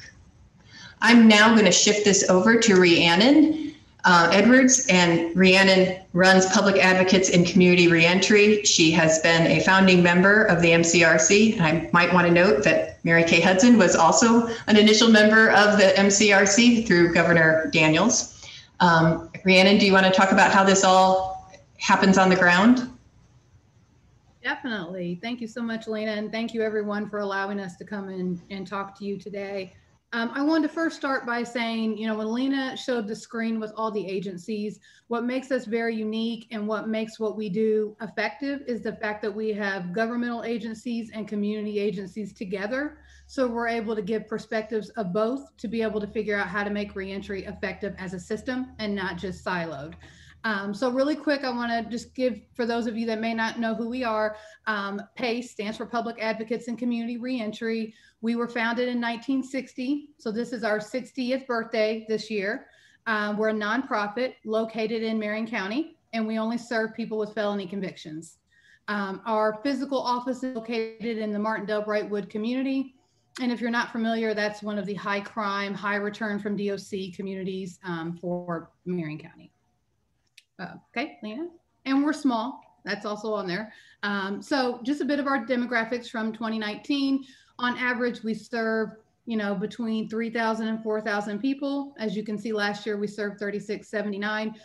Historically, we always serve 80% more men, and at least 60% of those are Black men. The majority of our clients are at or below federal poverty level. And then again, with the zip codes, we're always in the high crime areas. That's where our clients are coming from. That's where we serve the majority of people. I want to make note of a couple of things. Our job placements, as Lena said, employment is no longer the issue that we're really seeing. And so we're able to get a lot of people employed. The other thing to take a look at for us is our recidivism rate. Our recidivism rate is low, and we think that is because, we know that is because we're providing comprehensive services. So we're assessing people, we're working with the correctional system, in tandem together, and making sure that individuals are getting barriers addressed so that they don't recidivate. So I want to talk to you all quickly about on the ground what we're seeing. And so this is not just PACE, this is my colleagues that also provide services within Marion County, the barriers that we run up against daily when we're trying to provide reentry services. Lena touched on the biggest, and that's housing. And I wanted to really give a little bit of perspective on housing. So we're looking at several different things when we talk about a need for housing. One is the lack of transitional housing options. So when individuals exit incarceration, they're often not ready for permanent housing. So earlier we heard about Recovery Works, which is wonderful. We utilize Recovery Works, but predominantly a lot of the people that we use with Recovery Works are people that are going into supportive housing, recovery supportive housing, which is definitely a need. But there's also a gap of people that might not necessarily have that as their number one barrier, but they're not ready for permanent housing. Second, when we look at permanent supportive housing, it's important to note that a lot of times the reentering population don't qualify for certain housing. So there are HUD standards where they don't qualify as homeless when they're coming out of incarceration. There's also some barriers to the felony type. And then there's also barriers to the public housing system as a whole. And so while some can access that, it's not a go-to for the reentry population. And then when we're talking about affordable long-term housing options, I'll speak for only Marion County, which is, my area. We don't have a lot of options where it's a safe area because of the felony. So people are excluded because of their felony. And so that's also an issue. And so all of those things lead to recidivism. Also access to treatment. So yes, we have Recovery Works and we are pushing our clients towards that. But the reality is there's still that stigma. And so we have those resources, but really working through that stigma of getting people mental health care, getting people addictions care. And so that's a huge issue that as providers on the ground that we're facing. And then lack of resources. So there could be people that are ready to go to treatment and they may qualify for Recovery Works. But as we saw right now with COVID, there's a lack of beds, there's a lack of options because of COVID. And so that's something that definitely we run into. And the last thing is just having a comprehensive communication plan between community agencies and criminal justice agencies to have that handoff. And so I'll speak for our agency, we have great relationships with criminal justice agencies. And so we're able to have that communication, but it's not always consistent. So we may not know that someone is exiting incarceration, they have a serious mental illness, maybe they need these services. And so if we were able to strengthen that, that would make reentry more effective as community-based agencies. And I think would make all of our jobs easier if we could figure that out. So overall, those are the things that as boots on the ground, we see as issues. And I just want to wrap up with what we've learned during COVID here locally. As I mentioned, the providers have met every Tuesday since March. And what we soon discovered was that technology barriers exist for our clients and for our providers in terms of being able to make that warm handoff, and also in terms of being able to know what services are available because they change quickly the moment somebody tests positive. The services shut down or change or are done in a different format. There are higher staff needs because many of the services that were delivered in groups now have to be done individually or in a limited quantity because of the social distancing piece. So agencies are experiencing higher staff needs, more expenses because of that. And then at the root is this inability to connect with clients pre-release. The pre-release to post-release strategy has been really very effective. And we have several of the federal grants that you saw earlier were really based in being able to do that. And we're just now getting around to figuring out some of the technology piece of that. But the lack of being able to build a relationship has had a big impact on whether seeing clients pre-release through telemedicine, virtual platforms has had a serious effect on them showing up in person post-release.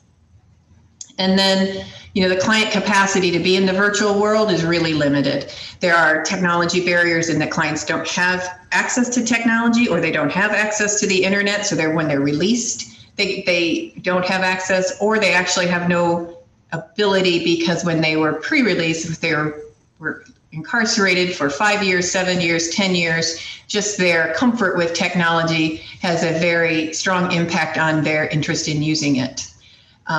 This was brought to our attention. We have an employment provider, Recycle Force, who's a very successful transitional jobs provider in Marion County, and their executive director on a Tuesday call told us they had no clients showing up for their first day of their orientation.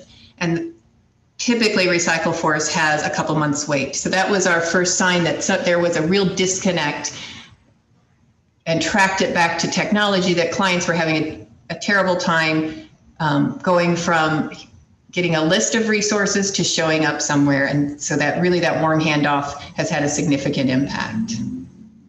I know we went through that really quickly, but I know that you're on a fairly brisk timeline today, and that you have this proposal. But if there are any questions, Rhiannon and I would be happy to respond.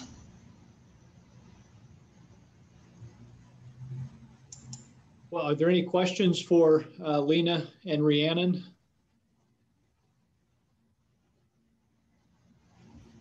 Justice Goff, I have a question. Thank you, Lena and Rhiannon. I really appreciate the information, and I remember fondly the days of the Leadership in Action initiative from way back when. I have a question about the bail project data that you provided. You had the snapshot in the slide that showed, I think it was 24 days elapsed before the individuals could be released pursuant to the bail project. And I think you characterized it as the bail project was waiting for information. Can you tell me a little bit about what information they were waiting for? So the bail project is a strong partnership with the Public Defender Agency. Okay. And so it really is this part of the delay is the delay in getting the referral from typically the public defense social workers, and then being able to get into the jail to access the client, to be able to do the assessment, and then to arrange for the bail to be paid, and then also for there not to be a released on bail and put right on electronic monitoring. That whole process is still fairly bureaucratic, and so that's the 24 days. What we would like to start to see is that clients are referred to the bail project earlier, and perhaps once they hit their initial hearing in that 24-hour period, that a bail project referral could be done right then, just to really cut down on the number of days. Right now, the bail project has spent quite a bit of time working with people who've been incarcerated for a while. So they've been kind of working on, I don't want to say the backlog, but folks who've been in the jail for a while, rather than getting them right at the initial hearing, which is where we would like to get to. So Lena, do you know that the relationship between an individual who may be a bail project referral versus somebody who would be going through pretrial services and be involved in the pretrial assessment process with Christine's office or through community corrections? What's the difference between those two populations? Could somebody who was referred to the bail project be part of pretrial services and then perhaps even released even earlier pursuant to a recommendation from pretrial services? If that makes sense? Yes, it does make sense. And yes, that would be the ideal. And really, what the bail project provides us is data on how people being released can be successful if they have the support, because they're not just bailed out, they have wraparound services and reminders from the bail project staff. And so it mimics almost the pretrial program. But the difference is the decision the judge made in terms of going to pretrial or being incarcerated.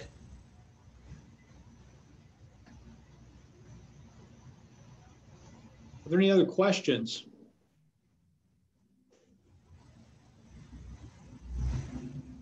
Well, I'm not hearing other questions. Lena and Rhiannon, thank you so much for not only the information that you provided. We've got a multidisciplinary group here, and I'm sure all of the members, myself included, are really just taken aback by how much you're getting done and how many programs you're connecting in order to accomplish what you're doing. We appreciate you taking the time out of your busy schedule to help us better understand this important work. Thank you, sir. And I guess I do want to just say, when Mary Kay said it takes a lot of work locally to get something like a JRAC or a Marion County Reentry Coalition going, it could not be more true, because what you're really doing is developing those relationships, and those take a while. And it's a whole new way of doing work. But it's worth the investment. Absolutely worth it. It means a lot to me that you'd say that. So I really appreciate it. And sincerely, thank you very much for what you're doing to make Indiana better. Thank you. Well, folks, we've had a long afternoon, but I think it's been very productive. And on behalf of my colleagues, I want to thank each of you for everything that you do for the betterment of the state. We have another meeting scheduled next month. That meeting is November 16th from 9:30 to 11:30. And all of the members have had an invitation forwarded to them already. So again, thank you very much for your participation today. And JRAC will stand adjourned. Bye, everybody.